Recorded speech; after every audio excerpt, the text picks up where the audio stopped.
नाज़रीन, पाकिस्तान की सियासत और पाकिस्तान में जब भी इंतखाबात का इनेकाद हुआ, जीतने वाले ने जश्न मनाया और शिकस्त खाने वाले ने हमेशा धांधली का इल्ज़ाम लगाया। हमेशा इंतखाबात की शफाफियत पर सवालिया निशान उठाए और हमेशा इंतखाबात के हवाले से कभी हल्के खोलने की बात की गई, कभी 35 पंक्चर का इल्ज़ाम लगा और कभी इंतखाबात के हवाले से असर रसूख या उस पर असरअंदाज होने के हवाले से इल्ज़ाम आयद किया जाता रहा। और आज भी पाकिस्तान की सियासत के अंदर ये तमाम इल्ज़ामात, ये तमाम बातें अब इस कदर हावी हो चुकी हैं कि अब इल्ज़ामात एक दूसरे के ऊपर, इलेक्टर्स, सिलेक्टर्स, गद्दारी और ये तमाम तर इल्ज़ामात जो हैं वो इस वक्त पाकिस्तान की सियासत में बहुत तेजी के साथ ना सिर्फ फल फूल रहे हैं बल्कि गर्दिश भी कर रहे हैं।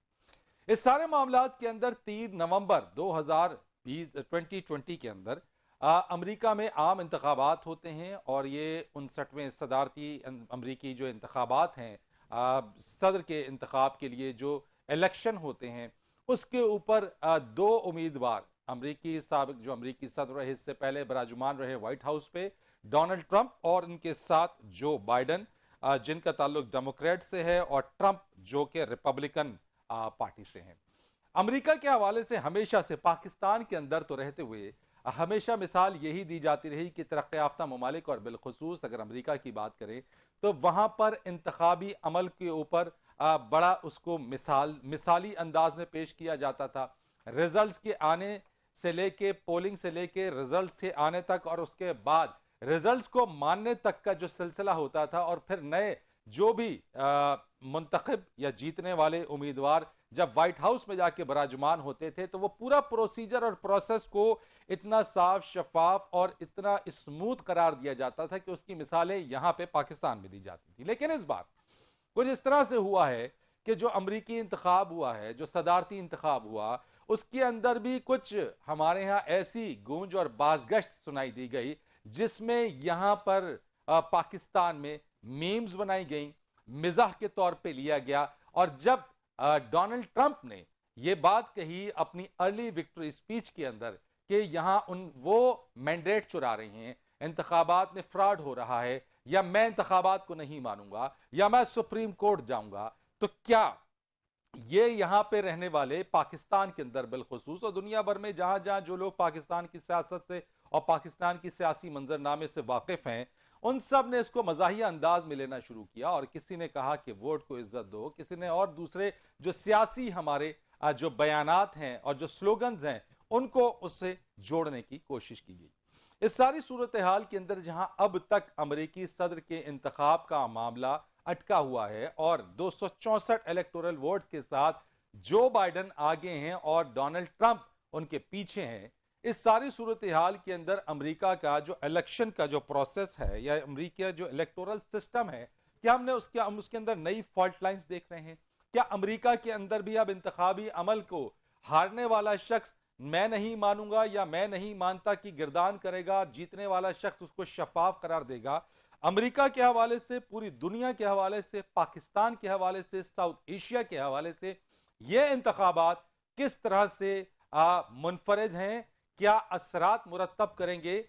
और जो बाइडन हो या फिर डोनाल्ड ट्रंप, पाकिस्तान के हवाले से, बिलखसूस इस खत्ते के हवाले से कौन उम्मीदवार ज्यादा सूदमंद साबित होगा? इस सारी सूरत हाल पर बात करेंगे। हमारे साथ आज बात करने के लिए मौजूद होंगे जहांगीर खटक साहब, जो कि न्यूयॉर्क से हमें ज्वाइन करेंगे और ये सीनियर सहाफ़ी हैं, पॉलिटिकल कमेंटेटर हैं। इसके साथ साथ वाशिंगटन डीसी से हमें ज्वाइन करेंगे अनवर इकबाल साहब, सीनियर सहाफ़ी हैं, इनसे बात करेंगे। और पाकिस्तान से हमारे साथ मौजूद होंगे रहीमुल्लाह यूसुफ जई साहब, उनसे बात करेंगे। एक ब्रेक लेते हैं और ब्रेक के बाद आके अपने प्रोग्राम को आगे बढ़ें।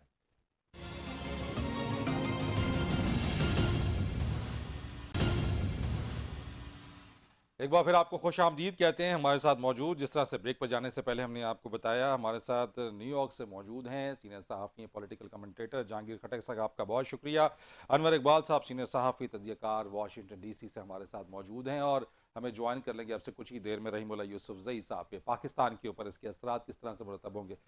अनवर इकबाल साहब, मुझे सबसे पहले ये बताइएगा कि करंट सिचुएशन बता दें, बड़ी ताखीर हो गई है, वैसे ये हो क्या रहा है पाकिस्तान में? तो बड़ी मिजाह के तौर पे भी लिया जा रहा है और मुख्तलिफ चीज़ों से इसको तशबीह दी जा रही है कि सिस्टम रुक गया, रिजल्ट नहीं आ रहे। मुझे ब्रीफली बता दीजिएगा कि इस वक्त पोजीशन क्या है, सिचुएशन क्या है, और फिर हम उसी बेस के ऊपर चीज़ों को आगे बढ़ाएंगे।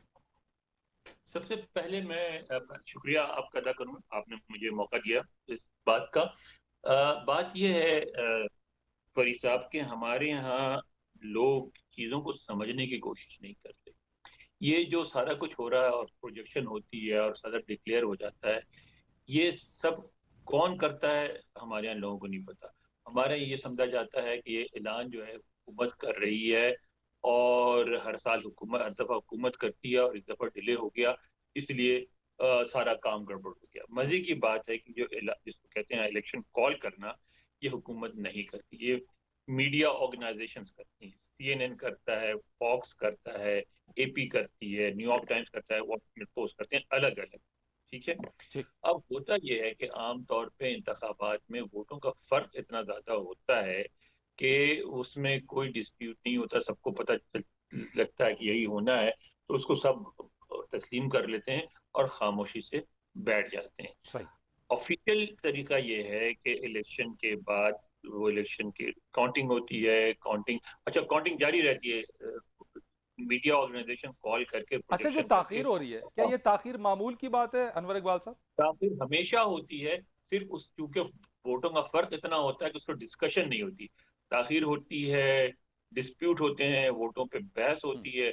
उसके बाद हफ्तों बाद वो सारा रिजल्ट टेबुलेट करके फिर भेजा जाता है यहाँ कांग्रेस को। कांग्रेस जो है 12 दिसंबर को मेरे ख्याल में मिलती है, और वो जब वो उस वोट को उनको उस टेबुलेशन को अप्रूव करती है, फिर वो रिजल्ट माना जाता है अच्छा, इस ऑफिशियली। बार लेकिन महसूस ये होता है कि ये जो आप कह रहे हैं कि मामूल की बात है, लेकिन इस बार तासुर ये मिल रहा है शायद कि जैसे ये जो हुआ है इसमें कंट्रोवर्सी बड़ी आ रही है इसके अंदर, कि ऐसा नहीं होना चाहिए था। कंट्रोवर्सी तो है, कंट्रोवर्सी है, उसकी वजह है कि 4 साल में ट्रंप साहब ने ये किया। हमारे यहाँ एक हुक्मरान गुजरे हैं, आपके भी हमारे बड़े अजीज हुक्मरान थे, जनरल ज़ियाउल हक साहब। उन्होंने जिस तरह पाकिस्तानी माशरे को चेंज कर दिया था, तब्दील कर दिया था, और उस तब्दीली के असरात आज तक पाकिस्तान में महसूस किए जाते हैं।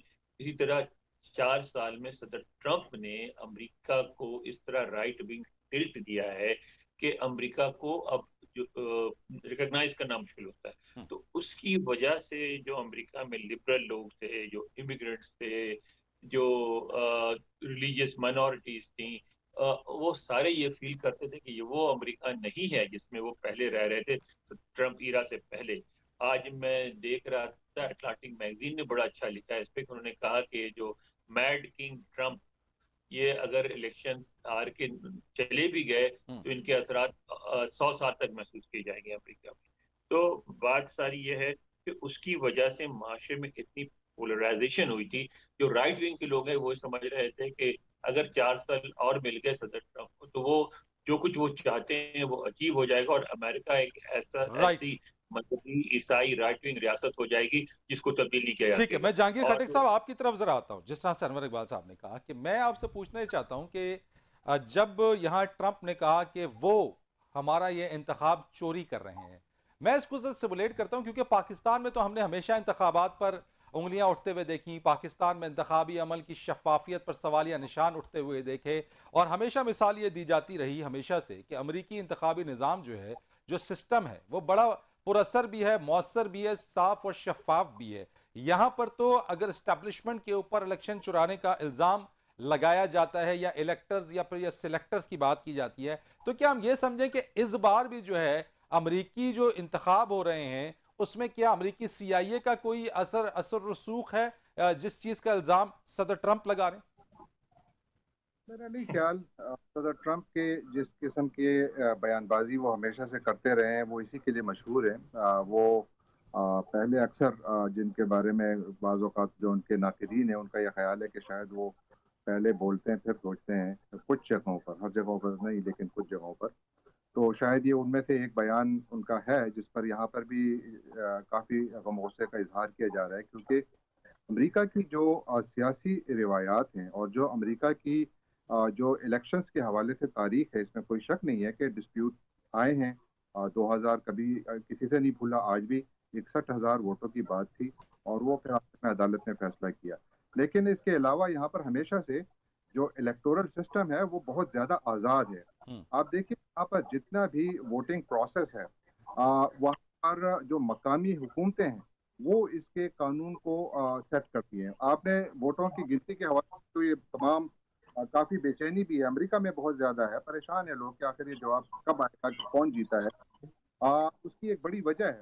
वजह यह है कि देखिए फ्लोरिडा में जो उनका रियासती कानून है वो इस बात की इजाजत देता है कि जो पोस्टल बैलेट 3 नवंबर से पहले आ चुके हैं उनको आप 3 नवंबर से पहले उनकी गिनती शुरू कर सकते हैं। जबकि पेंसिल्वेनिया में कानून यह है कि जो जितने भी पोस्टल बैलेट 3 नवंबर से पहले आए हैं उसकी गिनती 3 नवंबर ही को शुरू होगी और इसका इतलाक सिर्फ पोस्टल बैलेट पर भी हर बैलेट। लेकिन जाकिर साहब, अगर ये तमाम चीजें मामूल के मुताबिक ही हैं और ये रूटीन के मुताबिक ही हैं, तो फिर ये क्यों तासुर मिल रहा है यहाँ पे कि इस बार ये जो इंतखाब हुए 2020 के अमरीकी सदारती इंतखाब, इसके अंदर जो अमरीकी यूनाइटेड स्टेट्स का जो इलेक्टोरल सिस्टम है उसकी फॉल्ट लाइंस जो है वो आइडेंटिफाई हुई हैं। और अगर आप फॉल्ट लाइंस की हम बात करें तो फिर आप समझते हैं कि अगर फॉल्ट लाइंस आइडेंटिफाई हो जाए तो फिर किसी भी चीज या किसी भी मुल्क के किसी सिस्टम निजाम में फॉल्ट लाइंस आइडेंटिफाई हो तो फिर वहां पे मजीद दरार या गैप पैदा होने के इम्कानात और ज्यादा हो जाते हैं।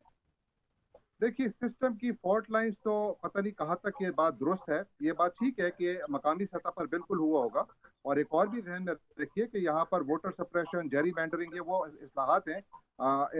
इस्तेलाहात हैं जो हम सुनते रहते हैं, जिसकी वजह से जो कॉन्स्टिट्यूएंसीज को चेंज करना, एक पार्टी की जो कि ताकत में है या हुकूमत की एक रियासत में, तो वो अगर एक सेंसस के बाद दोबारा जब कॉन्स्टिट्यूएंसीज को दोबारा बनाया जाता है तो उसमें वो अपने वोटरों को फायदा दे सकते हैं।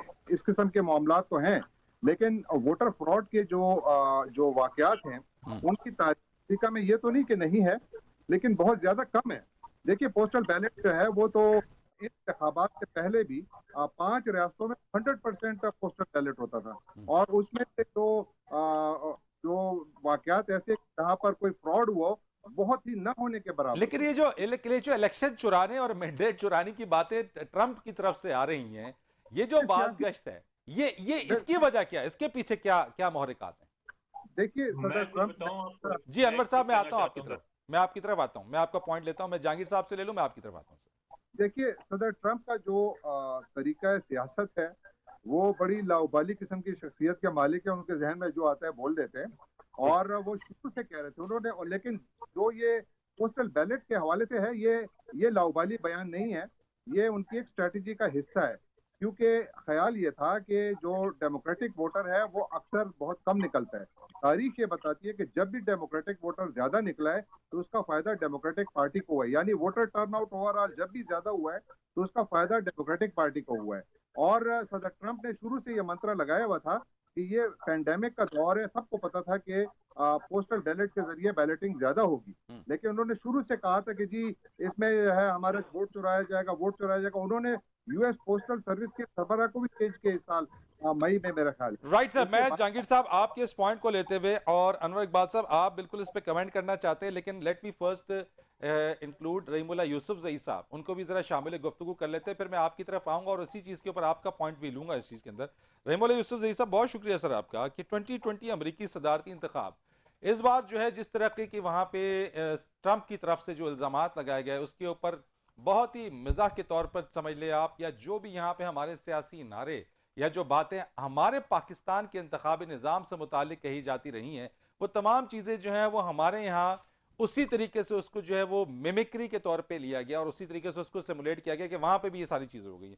आप समझते हैं कि क्या अमेरिका के जो इलेक्शन का जो निज़ाम है और जो नताइज के मानने वाली बात है, क्या अब वहां पर भी ये तासुर या ये एक रीत चल पड़ी है और आइंदा भी ये चीज होगी कि कोई एक उम्मीदवार जीतने वाला वो इत्मीनान से बैठेगा और हारने वाला वो अपनी जीत को जो है वो चैलेंज करेगा, अपनी शिकस्त? मैं समझता हूँ कि शायद इस तरह हमेशा नहीं होगा। ट्रम्प तो एक बिल्कुल मुख्तलिफ किस्म के शख्स हैं, उनकी शख्सियत, उनके जो अंदाज है, तो इन्होंने तो इसको इशू बना दिया है। सुप्रीम कोर्ट चले गए और नताइज के बारे में काफ़ी उन्होंने एक हंगामा खड़ा कर दिया, उनके हामी भी निकल आया। लेकिन ये है कि मेरे ख्याल में पहले भी अमेरिका में इंतखाबात हुए, इतना कोई बड़ा मसला पैदा नहीं हुआ।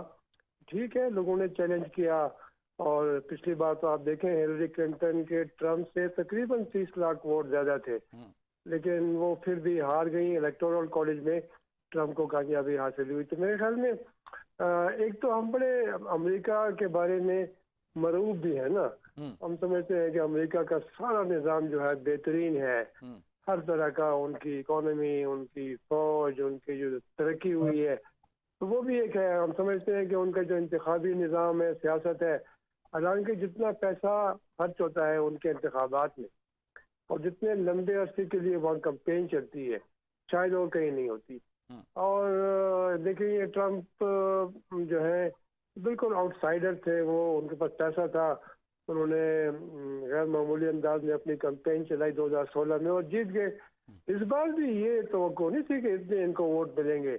ये भी मेरे ख्याल में इनकी एक, देखें काफ़ी इनको जो पोस्टर्स हैं जिन्होंने अंदाजे लगाए और उनका ख्याल था कि ये जो बाइडन काफ़ी आगे हैं। ठीक, तो सर मैं जरा पॉलिसीज के ऊपर भी जरा आपसे बात कर लेता हूं यहाँ पे कि क्या चाहे वो रिपब्लिकन्स हो या डेमोक्रेट्स हो, कोई भी अगर कहीं पे भी कोई एक भी उम्मीदवार आता है, जैसे अगर हम पाकिस्तान में बात करें तो आम तासुर यही है कि बाइडन की सपोर्ट हमें ज्यादा नजर आती है। क्या बाइडन के आ जाने से अमेरिका की जो पॉलिसीज हैं बिलखुसूस with respect to the region, Afghanistan, India और फिर स्पेसिफिकली पाकिस्तान, क्या ये पॉलिसीज हैं जिनमें चेंज या टिल्ट हमें नजर आएगा, या फिर बुनियादी पॉलिसीज रहेंगी और चंद एक दाएं बाएं की तरफ छोटे मोटे चेंजेस हमें नजर आएंगे?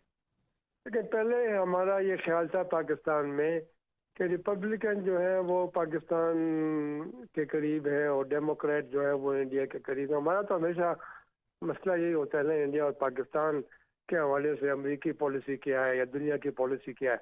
अब ये है कि ट्रम्प, आपको पता है कि बड़े ही अनप्रडिक्टेबल, गैर मुतवक्को फैसले करना, तो वो हमारे लिए भी एक मसला था। अचानक कोई ऐलान कर लेना, फैसला कर लेना, अफगानिस्तान से क्रिसमस से पहले फौज निकाल लूँगा, या फिर तालिबान से मुज़ाकरात पिछले साल ख़त्म कर दिए, फिर पाकिस्तान ने कोशिश की, फिर से मुज़ाकरात बहाल हुए।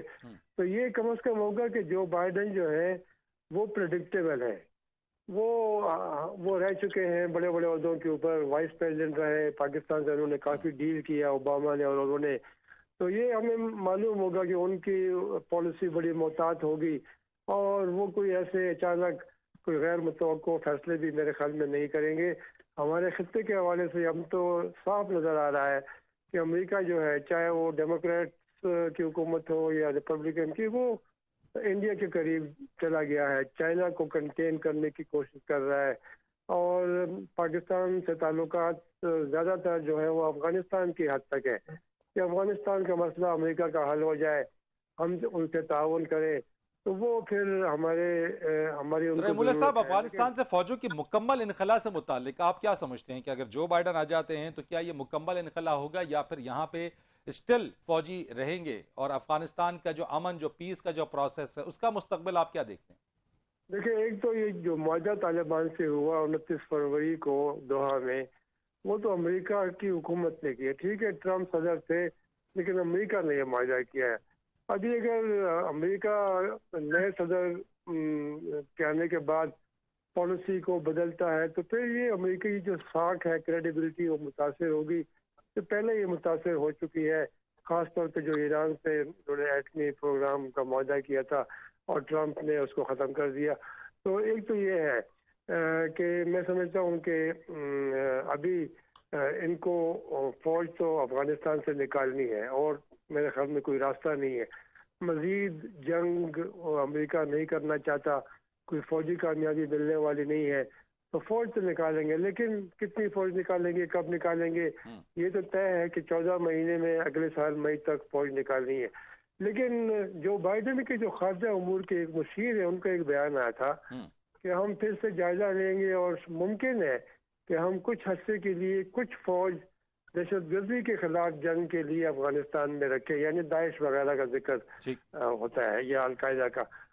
मेरे ख्याल में ये अगर ये कोई फैसला किया जो बाइडन ने, अगर वो समझते हैं कि फिर से जायजा लेंगे और अपनी फौज रखेंगे, तो तालिबान नहीं मानेंगे।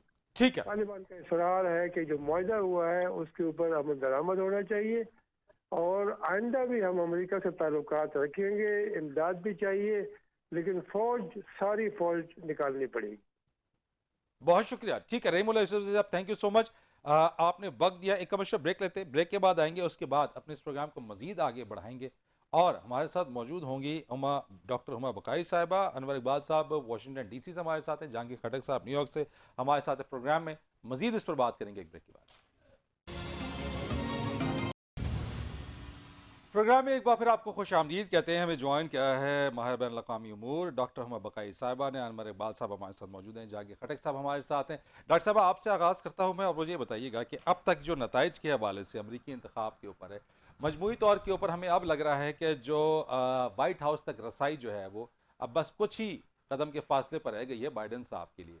अगर बाइडन साहब अब आ जाते हैं और जो एक डिसाइसिव स्टेट्स है उनके कहीं ना कहीं रिजल्ट्स आते हैं, आप अब किस तरीके से देखती हैं कि जो बाइडन के बाद अमेरिका में और फिर अमेरिकी पॉलिसीज का पाकिस्तान के ऊपर किस तरह से असर पड़ेगा? आप बिल्कुल सही कह रहे हैं फरीद। पेंसिल्वेनिया के रिजल्ट्स भी आउट हैं, जॉर्जिया के रिजल्ट्स भी आउट हैं, तो अब तो ये गिवन है कि बाइडन वाइट हाउस ऑक्यूपाई करेंगे।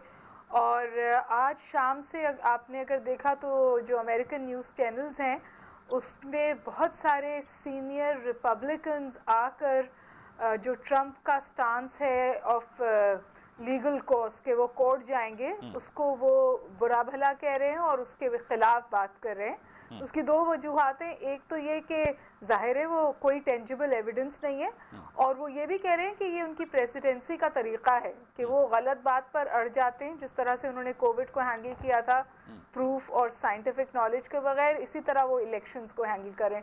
तो एक तो मेरा ख्याल है कि रिपब्लिकन्स की भी अब सपोर्ट उन्हें हासिल नहीं है लीगल कॉज के लिए। अमेरिका और पाकिस्तान पे क्या इसके असरात होंगे? देखिए, ट्रंप हारे हैं, ट्रंपिज्म अभी भी जिंदा है, और ट्रंपिज्म को रिवर्स करने में बाइडन को बहुत टाइम लगेगा।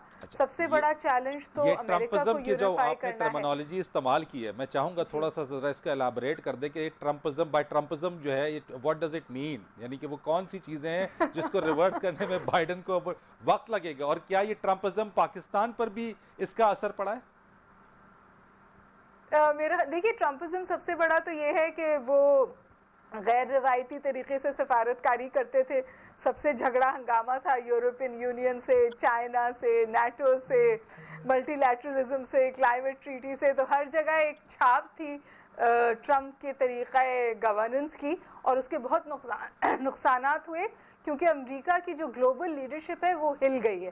लोग कहते हैं कि वो ग्लोबल लीडरशिप से चाइना उसे डी-सीट कर रहा है, तो एक तो ये रिवर्सल बहुत ज़रूरी है। पाकिस्तान के हवाले से अगर हम बिलखसूस बात करें तो जो एक फ़ायदेमंद बात मुझे नज़र आती है वो ये कि जो ट्रंप का shoot from the gun, shoot from the hip का एटीट्यूड था ना कि जी मैं क्रिसमस तक ट्रूप्स को वापस बुला लूँगा अफगानिस्तान से, उसके हवाले से बाइडन ने हमेशा ये बात कही है कि हम ट्रूप्स को वापस बुलाएंगे, लेकिन ये विड्रॉल विद रिस्पॉन्सिबिलिटी होगी और जो ग्राउंड पे सिक्योरिटी सूरत हाल है उसको देखते हुए होगी। तो उस हवाले से मैं समझती हूँ कि पाकिस्तान के लिए, अफगानिस्तान के लिए, खित्ते के लिए ये अहम बात है। और जिस तरह वो बाईपास करते हैं यूनाइटेड नेशंस को, यानी हमें पॉलिसी शिफ्ट नजर आएगा अगर बाइडन आ जाते हैं तो। पॉलिसी शिफ्ट नजर आएगा, लेकिन वक्त लगेगा, क्योंकि जो छाप है उसको, छाप को ख़त्म करने में जो कमिटमेंट्स किए हुए, फॉर एग्जांपल तालिबान अब कहाँ मानेंगे कि आप ट्रूप्स वहाँ रखें, तो आप बहुत सारी जगहों पे आपको यूएस रीनेगोशिएट करता हुआ नज़र आएगा, अपनी स्पेस वापस लेने की कोशिश करता हुआ नज़र आएगा। ईरान की सूरत हाल है, इब्राहिम अकॉर्ड्स हैं, चाइना से टैरिफ पे ताल्लुकात हैं, इंडिया की पुश्त पनाही है, तो मेरे ख्याल है ओवरऑल फॉरेन पॉलिसी फ्रेमवर्क में थोड़ा तदब्बर आएगा। लेकिन मुझे एक बात बताइएगा डॉक्टर साहबा कि आपने बात की है कि तालिबान तो अब नहीं मानेंगे, और तालिबान टॉक्स के अंदर जो है पाकिस्तान ने बड़ा की रोल अदा किया है, बड़ा मनाया है, बड़ी अपने किरदार, भरपूर किरदार अदा किया है। तो अब अगर पॉलिसी शिफ्ट आता है तो क्या अब पाकिस्तान को जैसे जो अब सीधा चल रहा था, तो अब दूसरी तरफ जो है वो तालिबान को दूसरे मामलात के ऊपर जो है वो उनको कायल करना पड़ेगा कि अब चूंकि पॉलिसी शिफ्ट हो गई इसलिए वो इस पर इक्तफा करें?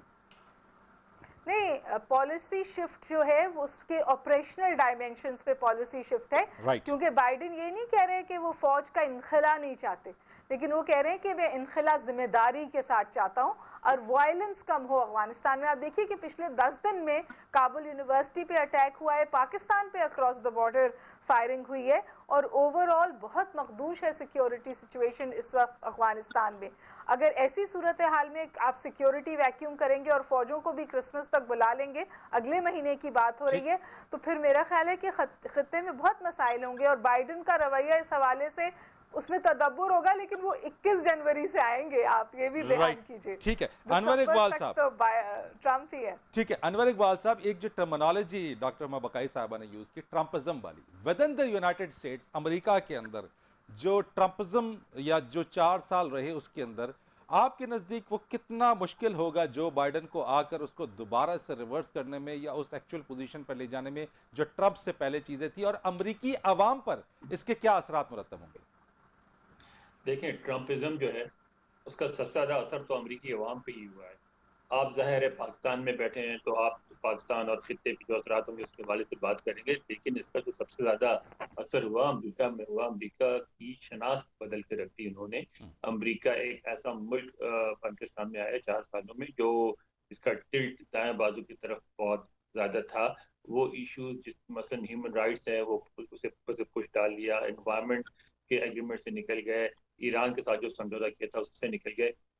उसके बाद मुल्क के अंदर देखें जो अफ्रीकन अमेरिकन हैं उनके साथ कॉन्फ्लिक्ट इतना बड़ा कि आपने देखा कि कितने हंगामे हुए सारे शहरों में। जो मेक्सिको बॉर्डर पे आपने जो देखा कि उन्होंने वॉल बनाने की कोशिश की, उसके असरात देखें। ऐसे बच्चे जो अमेरिका में पैदा हुए अमेरिकी शहरी हैं और उनके वालिदैन नहीं है, वालिदैन को निकाल दिया और वो जो है बच्चों को सोशल वेलफेयर सेंटर्स में भेज दिया। इसी तरह मुस्लिम बैन था और ये सारी चीज इनके साथ अमेरिकी माशरे पे फिर हेल्थ केयर सिस्टम जो ओबामा लेके आए थे, इसकी वजह से पहली दफा लोगों को एक रिलीफ मिला था, खासतौर पे उनको जिनका प्री एग्जिस्टिंग कंडीशन हो। अमेरिका में एक अजीब और गरीब मसला है कि इंश्योरेंस कंपनियां जो हैं वो प्री एग्जिस्टिंग कंडीशन वाले लोगों को इंश्योरेंस नहीं देती। तो वो सदर ओबामा ने उनको मजबूर किया था कि दें, उसको वो अनडू कर रहे थे आहिस्ता आहिस्ता। तो वो तो अमेरिका को बिल्कुल एक सरमायादाराना निज़ाम ऐसा पुख्ता लाना चाह रहे थे जिसमें वर्किंग क्लास और मिडिल क्लास के लिए जो स्पेस है वो कम होता जाए और जो रूलिंग एलीट्स हैं उनका जो है उनकी स्पेस बढ़ती जाए। तो एक तो ये होगा। लेकिन मैं थोड़ा सा बात करना चाहूंगा जो आप बात कर रहे थे अमेरिकी निज़ाम की। अमेरिकी निज़ाम में मुल्ला साहब ने भी सही कहा कि फॉल्ट लाइन मौजूद है, लेकिन जमहूरियत की खूबी होती है कि फॉल्ट लाइन को रिकॉग्नाइज करती है और उसको दुरुस्त करने की कोशिश करती है। आपके यहाँ ये खबर नहीं लगी, लेकिन यहाँ एक बड़ी अहम खबर ये थी कि मसलन कोलोराडो है, इस तरह 16 स्टेट में उन्होंने इस इलेक्शन के दौरान और पहले रेफरेंडम कराया इस इशू पे जो ये इलेक्टोरल कॉलेज सिस्टम है, और उसके बाद 16 स्टेट ने ये फैसला किया कि वो अपने स्टेट के जितने इलेक्टोरल वोट्स हैं वो अब किसी पार्टी को देने के बजाय जो पार्टी ओवरऑल मुल्क में पॉपुलर वोट जिसके ज्यादा होंगे उसको देंगे, उस कैंडिडेट को, ताकि पॉपुलर वोट और इलेक्टोरल वोट में तसादुम ना हो। तो आप ये देख रहे हैं ऑलरेडी इस सिस्टम को करेक्ट करने की कोशिशें शुरू हो गई हैं। दूसरी बात आपने की थी कि क्या इसमें सीआईए इन्वॉल्व है, सीआईए के खिलाफ शिकायत कर रहे हैं। नहीं, ये वो सीआईए के खिलाफ भी नहीं कर रहे हैं, पीआईए के खिलाफ भी नहीं कर रहे हैं। उनकी जो शिकायत है वो शिकायत आप देखें कह क्या रहे हैं, वो हमारे हम देखते नहीं है गौर से। वो शिकायत कर रहे हैं लोकल अथॉरिटीज से और स्टेट ऑफिशियल से, क्योंकि यहाँ इंतखाब और उसका सारा अमल जो है वो लोकल अथॉरिटीज और स्टेट ऑफिशियल करते हैं। पाकिस्तान में तो उनकी कोई हैसियत ही नहीं होती। यहाँ तो मेयर इतना पावरफुल होता है। ये शिकागो के मेयर थे, वॉशिंगटन अफ्रीकन अमेरिकन थे और रेगन प्रेसिडेंट थे। उन्होंने अपने मेयरशिप के दौरान रेगन को शिकागो नहीं आने दिया। उन्होंने कह दिया तुम यहाँ आओगे तो हम तुम्हें निकाल देंगे। तो इस शिकायत उनकी थी लोकल अथॉरिटीज से। वो चाहते थे कि जो गिनती है वो रुकवाई जाए, इलेक्शन डे तक जो आए थे वोट उसी तक रखा जाए, जबकि सुप्रीम कोर्ट में खुद गए थे और सुप्रीम कोर्ट ने ये फैसला किया था कि नहीं, अगले दिन यानी 4 नवंबर की शाम 5 बजे तक वोट आएंगे वो काउंट होंगे। राइट। जहांगीर खट्टर साहब, अनवर इकबाल साहब ने बड़ा डिटेल में चीजें बताई हैं। मैं आपसे चाहूंगा कंक्लूडिंग रिमार्क्स इस चीज के अंदर कि अब इस सारी सूरत हाल के अंदर जिस तरह से हमने बात की, पॉलिसी शिफ्ट की और वो रिवर्सल्स की जो ट्रंप कर गया और उसके बाद जो बाइडन आने के बाद उसको करेंगे, ओवरऑल आप इस चीज को किस तरह से देख रहे हैं कि अब अमरीकी अवाम, अमरीकी मईशत जो चैलेंजेस रहे और वो, अब फिर विद रिस्पेक्ट टू पाकिस्तान में चाहूंगा कि आप कमेंट कीजिएगा बाइडन के आ जाने के बाद क्या चेंजेस आएंगी? मेरा ख्याल है कि उमूमन जो उमी नज़र पे अगर आप देखिए तो पाकिस्तान के हवाले से मुझे कोई सी चेंज नज़र नहीं आता, कोई ड्रामेटिक चेंज नज़र नहीं आता, क्योंकि सदर ट्रंप और जो बाइडन के दरमियान जहां पॉलिसीज़ पर इख्तलाफात हैं बेशक, लेकिन वो बड़े इख्तलाफात जिस तरह ईरान पर हैं। ईरान न्यूक्लियर डील जो है वो रिवाइव हो सकती है, अमेरिका वापस जा सकता है अगर बाइडन इलेक्ट होते हैं। इसी तरह जो क्लाइमेट ट्रीटी है उसमें भी अमेरिका वापस जा सकता है क्योंकि बाइडेन इसका वादा कर रहे हैं। और इंटरनेशनल ट्रेड में जो चाइना और अमेरिका की जो मुखालफत चल रही है, बाइडेन भी चाइना के हवाले से थोड़ा सख्त रवैया रखते हैं, लेकिन मेरा नहीं ख्याल कि बाइडेन इसको उस हद तक ले जाएंगे कि जहां पर ये कोई आपको ट्रेड वॉर की शक्ल नजर आए। तो मेरा ख्याल है इंटरनेशनल रिलेशन में एक लेवल ऑफ स्टेबिलिटी नजर आएगा। राइट, एक शॉर्ट क्वेश्चन और मुझे शॉर्ट आंसर चाहिए कि क्या अगर जब फाइनल रिजल्ट आता है तो क्या डोनाल्ड ट्रंप इसको मुतनाजा बना सकते हैं? आपसे शॉर्ट आंसर और अनवर इकबाल साहब से भी इसका शॉर्ट आंसर, क्या वो उसको मुतनाजा बना सकते हैं? वो कोशिश तो अभी से उन्होंने शुरू की हुई है, बात अदालतों में जाएगी। अगर अदालतें उसको टॉस आउट करती हैं तो अगर ट्रंप बहुत ज्यादा भी सियासी तौर पर शोर मचाएं तो मेरा ख्याल है कि वो इतना ज्यादा माने नहीं रखेगा। अनवर इकबाल साहब, योर कमेंट्स ऑन दिस। शोर मचाएंगे, लेकिन वक्त पे जो प्रोसेस होगा और 20 तारीख को नया सदर आ जाएगा और सदर ट्रंप फिर बाहर बैठ के शोर बजाते रहे।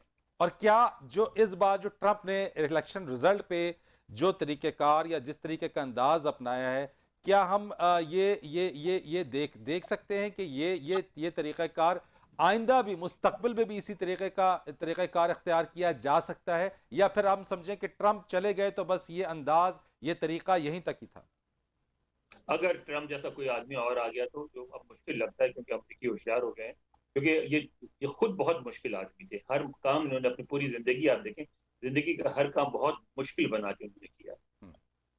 बहुत शुक्रिया आपका अनवर इकबाल साहब, जहांगीर खटक साहब आपका बहुत शुक्रिया, डॉक्टर हुमा बकाई साहब आपका बहुत शुक्रिया। और ये वो चीज़ें थी जिस पर आज हमने बात की है। इसी तरीके से अमरीकी इंतखाब, सदारती इंतखाब कुछ ही देर बाकी है और कुछ दिन में ही और या फिर कुछ घंटों में ही जो है वो कहीं ना कहीं कोई एक नतीजा आ जाएगा जिसके अंदर ये बात साबित होगी। लेकिन इंतखाब के अंदर और इंतखाब में धांधली और इंतखाब इलेक्शन चोरी करने के हवाले से इस बार जो बाज़ गश्त है वो हमें अमरीका में भी नजर आई है। फरीद रीस को इजाज़त दीजिए, अल्लाह।